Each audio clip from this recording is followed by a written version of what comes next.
Então, vamos lá. O que acontece? O que é isso, gente? Não é bicho que morde, né? É bicho que está acima e ele dá certo, né? A ONU, ela criou o quê, né? A gente tem empresas que faturam demais e esse foi o objetivo principal.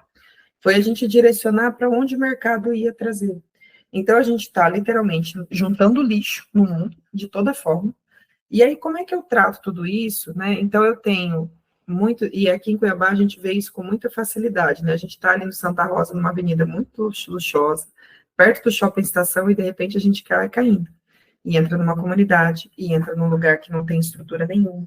Então, por a gente ter essa desigualdade tão acirrada, né, e se a gente olhar para o mercado do feminino, a gente tem essa desigualdade muito maior, então a gente tem diferença salarial, a gente tem diferença de rendimento, a gente estuda mais do que os homens comprovadamente, mas a gente ainda assim tem uma batalha muito maior para conseguir ter posicionamento no mercado. O que eles fizeram? Eles organizaram a casa, falaram, não, beleza, então você, Johnson, né, você, Natura, você que mexe lá da Sofer, que são grandes empresas, e não é porque eles são bonzinhos, gente, é porque o mercado diz o seguinte, acima de X de faturamento, eles precisam devolver de forma tributária para a sociedade benefícios sociais. Então, você vê que a Ambev tem cursos voltados para a área de restaurante de forma gratuita. Por que eles fazem isso? Porque eles têm obrigação fiscal para fazer, não é porque eles são bonitinhos. E aí, a ONU foi lá e organizou em 17 grandes objetivos sustentáveis. Para que isso serve, Cris? Então, a gente tem ali o 1, que é a erradicação da pobreza, o 2, que ele é fome zero e agricultura sustentável. E aí, se a gente olhar para o nosso estado, a maior parte das pessoas que está vindo tratar no Hospital do Câncer são pessoas que mexem com agricultura aqui no estado, porque a gente está mexendo com veneno direto. Né? O 3, que é saúde e bem-estar, o 4, que é educação de qualidade, o 5, que é dentro da igualdade de gênero, que é voltado para a mulher, para realmente trazer a gente dessa zona, porque a gente ainda tem muita violência doméstica, o 6, que é água potável e saneamento, o 7, que é energia limpa, e a gente está falando do pessoal da energia solar, o 8, que é trabalho decente, né? Então, a gente vai andando por cada um deles e chegando ali no 11, que é cidades sustentáveis, e aí você vai olhar e falar, Cris, que diacho é que isso tem a ver com empreendedorismo? Tudo. Por quê? Porque o mercado está caminhando para cá. Lembra que eu falei para vocês da gente olhar novas oportunidades? Então, a gente tem editais, a gente tem desconto dos bancos para pegar financiamento, se a gente comprovadamente disser que a gente está vinculado para atender um desses objetivos. Então, quando eu venho lá com a empresa de roupa como é a da Lara, o que ela faz com o resto do tecido? Se com o resto do tecido ela produzir roupas para fazer doação, para brechós venderem na comunidade ou ativar centros de comunidade numa favela, então ela pode simplesmente ir lá e colocar no 12 e no 9, que é indústria e consumo sustentável. O que isso aí vai trazer para ela? Vai trazer benefício tributário, vai trazer desconto no banco. Então, já saiu 3 legislações esse ano de aprovação para quem atua com a área da reciclagem para pagar 50% menos de imposto. Vocês não querem pagar menos imposto? Então, a gente precisa estar antenado de olhar, eu tenho um lava-jato, então onde é que eu estou? Eu estou na vida na água, eu estou na água potável, porque eu tenho que tratar. Então, às vezes, a água que eu lavo o carro, eu vou fazer um sistema de tratamento, vou dizer que eu reutilizo, e aí o que eu vou fazer? Eu vou comunicar ao meu cliente. Se você lavar aqui, você está contribuindo para o meio ambiente, porque aqui a gente tem um programa disso, daqui. E aí o meu discurso passa a ter valor. Lembra que eu comentei com vocês lá da aluna do bordado? Então, se o meu discurso não tem valor, o cliente vai dar valor, gente? Não vai. E aí, como é que a gente costura? Então, a gente tem o valor que o cliente dá e a gente tem o valor que o mercado dá. Então, quando a gente fala lá do problema, que a gente fala, qual que é o problema? Eu vou olhar para esses problemas do mundo. Então, se eu tenho uma empresa de sapato, pô, né, eu estou ativando o capitalismo, mas será que se as pessoas trouxerem o sapato para mim de volta? E aí eu pego aquele sapato, dou de desconto para elas no novo, e eu reutilizo aquilo, vendo para um brechó, dou numa comunidade, e eu mostro essa ação, eu vou fazer o quê? Eu vou destacar o meu negócio, eu vou destacar meu negócio no mercado. E aí, quando vocês pensarem em encontrarem esses problemas que vocês querem sanar, que ferramenta que vocês podem usar para ver se a ideia é boa, né? Que eu brinco que às vezes a gente tem um empreendedor, parece o Chaves, né? Ele sai de casa, pergunta para ninguém e fala, é isso, não, eu sou muito inteligente, tive a melhor ideia do universo, e a gente vai achando que não tem ideia pior, não tem ideia melhor, tá tudo certo. E aí eu quero que vocês pensem assim, ó, tudo que vocês quiserem para o negócio de vocês, vocês têm que olhar em 4 pilares, que é o quanto de valor aquilo tem para o consumidor, e aí por isso que a gente precisa entender a dor do cliente, se de fato eu estou sanando uma dor, quão raro é aquilo. Então, se a gente for olhar, é raro um lava-jato ter uma mulher atendendo? Não, não é raro. mas às vezes é raro eu ter todo mundo uniformizado de cor-de-rosa e eu passar a ter um lava-jato extremamente feminino, com só mulheres atendendo. Aí é raro. Mas é difícil de imitar? Não. O lava-jato da esquina, no outro dia pode comprar um uniforme cor-de-rosa e botar um monte de mulher para trabalhar. Certo? Então, é quando a gente vai pensando nisso, é que a gente vai medindo o nosso esforço nas ideias. O quanto de valor aquilo tem para o consumidor, o quanto raro ele é, o quanto imitável ele é, e o quanto está difícil de organizar. Porque, às vezes, é assim, às vezes tem muito valor para o consumidor, vai estar 100% organizado, está fácil a ideia de vocês aplicar, porque a gente tem uma ideia, mas a gente não organizou ainda como que vai executar aquilo. Mas ele não é tão raro, ele não é imitável, mas dá trabalho para o teu concorrente conseguir organizar isso aqui, para ele tirar do papel. Então, até ele chegar, você já pilotou. Então, quando a gente viu na pandemia, aquele tanto de empresa saindo assim, ó, eu falo que é as gavetas voadoras. Aquilo tudo tá pronto, gente. Só que estava esperando o momento que ia dar o boom. Deu o boom, quem estava ali na frente saiu.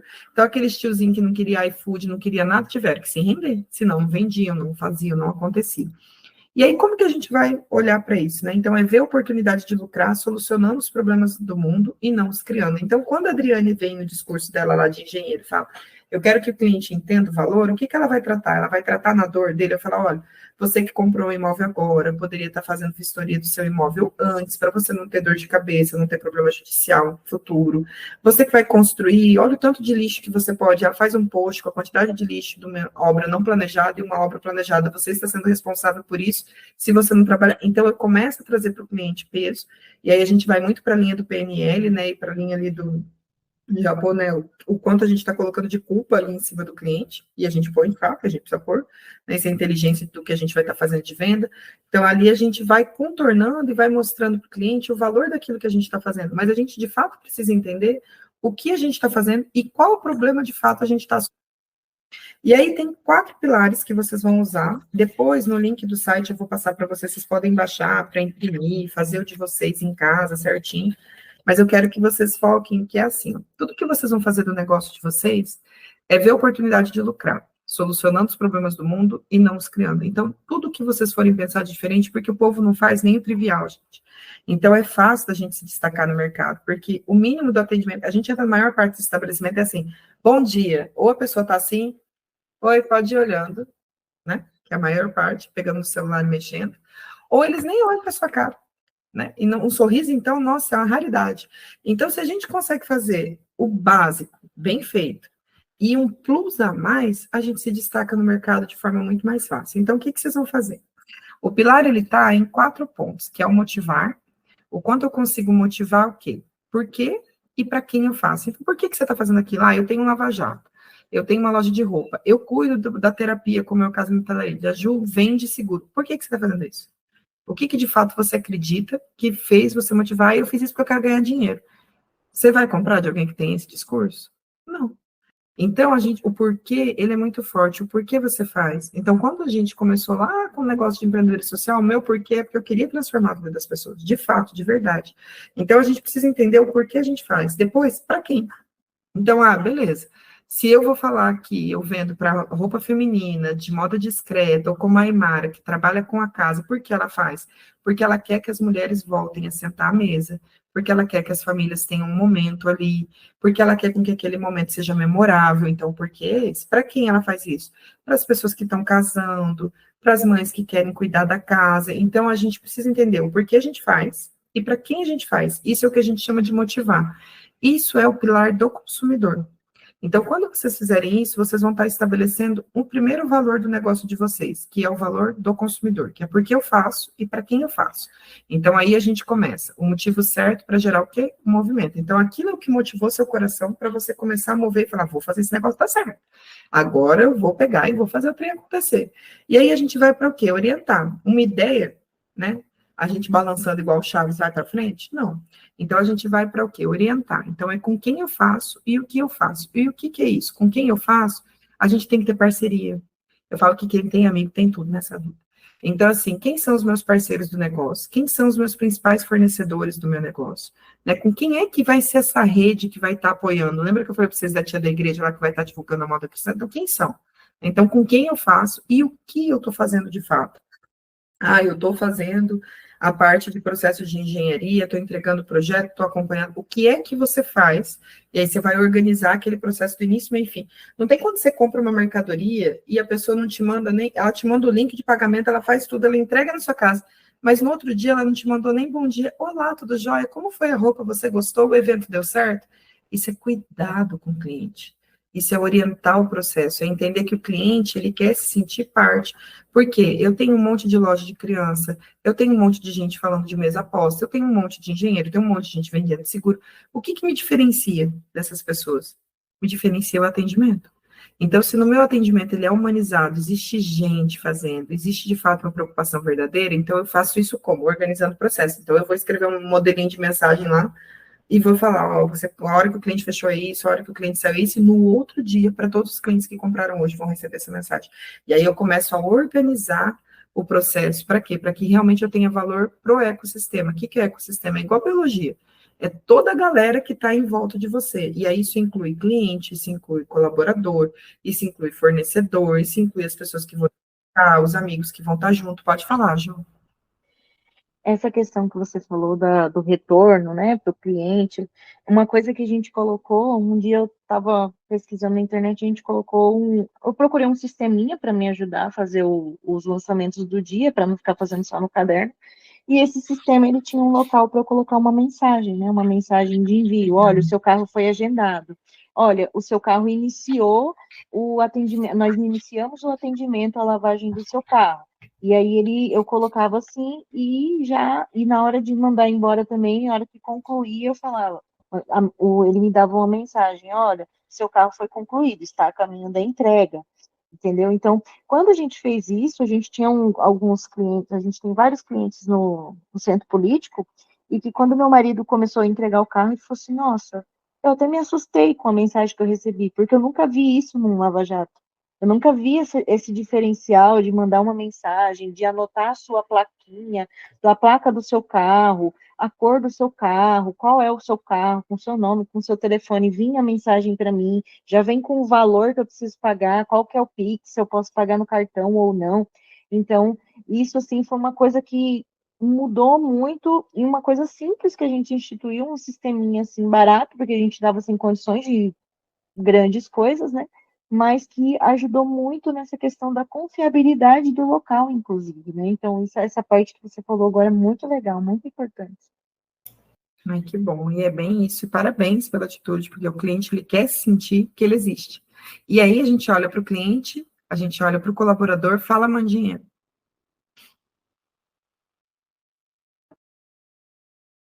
Conseguiu abrir o microfone, mano?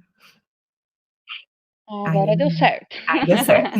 Deu certo. Não, foi bem, sabe, bem interessante isso que você disse, porque o cliente ele vai se sentir como você queria realmente resolver o problema dele, né? Não só vender, mas você está preocupado, né? Preocupada com o que ele achou, né? Daquele serviço, se você pode fazer algo a mais para ele, né? Ou seja, você não empurrou o produto ou aquilo que você fez para ele, né? Com o seu trabalho, mas sim ele vai se sentir bem, como que eu vou dizer, ouvido.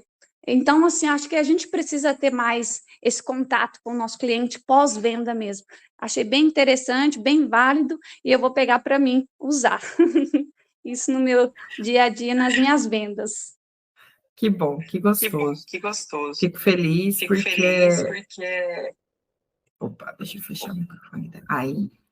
Fico feliz porque é esse o ponto, né? O quanto a gente olha. E aí a gente tem que entender que o ecossistema ele é feito de cliente, mas sem funcionário eu também não vou para lugar nenhum. Então, o que, que eu estou fazendo para esses funcionários? Né? O que, que dá para mim seguir ali na minha empresa e fazer com que isso aí dê certo? Então, beijo, Dri, boa noite. E aí a gente tem o ver. E aí, o que, que é o ver? O ver é mercado. Aí lembra o ponto que eu falei para vocês? Vamos olhar os pepinos? Vamos olhar para as UDS, vamos olhar para o que, que essas grandes empresas estão fazendo. Então, será que a Ambev não tem um programa para lavar carro? Eu não consigo lavar os carros dos funcionários da Ambev, porque eu tenho um programa de sustentabilidade, aí eu posso protocolar uma carta lá e falar, ó, a partir de hoje, aqui a gente tem ESG, a gente tem pilar social, a gente tem pilar ambiental, eu estou pronto para atender a sua empresa. Então, as empresas, elas estão caminhando para o que a gente chama de net zero, que eu não sei se vocês já ouviram falar do termo, né, de carbono zero, na emissão de carbono. E o que é isso? E o que vai impactar no negócio de vocês? Acontece que para que ele seja net zero, para que ele seja carbono zero, todos os pequenos fornecedores, todas as cadeias que vão prestar serviço para ele precisa garantir que essa cadeia toda não emite carbono, que essa cadeia toda trabalha com reciclagem, que essa cadeia toda trabalha com sustentabilidade, que essa cadeia inteira tem ações sociais. Por quê? Qual é o objetivo? Que os grandes consigam modificar a vida dos pequenos, trazendo conhecimento. Por outro lado, o pequeno que estiver despreparado, o que vai acontecer com ele? Ele vai perder mercado. Porque ele não vai ter as licenças, ele não vai ter ações, e dar ações, lembra do VIO lá, dá trabalho organizar, para fazer de fato aquilo acontecer. Então, quem vai sair na frente e vai conseguir estar atendendo essas grandes empresas é quem está olhando para esse novo mercado e falando, não, o que é que as grandes empresas que estão no redor do Mato Grosso estão fazendo que eu posso atender? Então, se a gente pegar ali da Emara, né, quem é que trabalha com tecido, que fornece os tecidos para ela produzir as coisas que ela vende? Quem trabalha com porcelana, o que essa indústria está fazendo? Então, será que se ela arrecadar a porcelana antiga e ela fazer uma parceria com a indústria, aquilo não cresce, não toma uma outra proporção? Então, é olhar isso, é olhar para o diferencial, e aí a gente passa a ter valor no mercado. E o que é esse valor do mercado? A gente faz ação social quando a gente é cristão, está na igreja, porque a gente, né, quer ter ali a semelhança de Cristo, a gente quer ter outras ações, mas quando a gente está falando de negócio, a gente faz porque a gente quer aparecer, a gente quer que o negócio apareça, a gente quer que aquilo dê certo, e a gente ganha mídia gratuita com isso. Então, se eu estou lá com a loja de roupa lá, agora se vocês pegarem, por exemplo, a Casa Prado está pegando todo o resto de tecido do que eles tinham, eles doam para uma associação de costureira a qual eles sustentam, e elas produzem bolsas de tecido para vender, e eles colocam para vender essas bolsas dentro da loja dele, que ganha outro valor. Olha o pilar social que eles estão trabalhando, que fantástico. O que está acontecendo? Eles estão se destacando no mercado, tiraram a certificação e começaram a fornecer para fora, porque eles são uma das únicas camisarias que tem certificação BI, que é essa certificação de sustentabilidade. Então, olha o tanto de valor que ele ganhou no mercado, porque ele, de fato, está pensando um pouquinho. E não é muito, gente, é um tantinho também, tá? E aí a gente vai olhar para o pilar de inspirar, né? Que é o quanto, de fato, eu estou fazendo diferente. Então, qual o impacto eu gero? E aí a gente, às vezes, tem a arrogância de falar assim, eu não gero impacto nenhum com o meu negócio, porque eu não gero lixo, não faço nada de errado. E aí a gente vende cachorro-quente. Aí a gente, para colocar o cachorro-quente, a gente põe no plastiquinho. Depois a gente tem o copinho descartável da água. Aí depois a gente tem todo o lixo do final do dia. Se a gente atendeu 100 pessoas, a gente tem 100 caixinhos. E aí, o que eu estou fazendo com tudo aquilo? Então, ali a gente tem uma empresa que hoje ela está milionária, que chama Meu Lixo, que ela faz copo descartável, que é jogado no lixo. Ela pegou todos esses copos, ela recicla esse plástico, e ela faz, sabe aqueles copinhos que a gente tinha quando criança, que a gente macetava ele assim, ele ficava pequenininho, tipo uma sanfoninha, e aí ele tinha uma tampinha, a gente carregava na bolsa. E ela faz isso personalizado, mas com material reciclado, ela personaliza o logo da sua empresa, e o nome do negócio chama Meu Lixo. Ela vende cada copinho daquele por 20 pila, porque é personalizado, e ela tá milionária, trabalhando com lixo, porque ela foi olhar qual o impacto que ela podia solucionar, o que dava para ela fazer. Então, tem muita oportunidade que a gente pode estar construindo, né, se a gente passa a olhar e falar o que é que eu quero transformar de fato.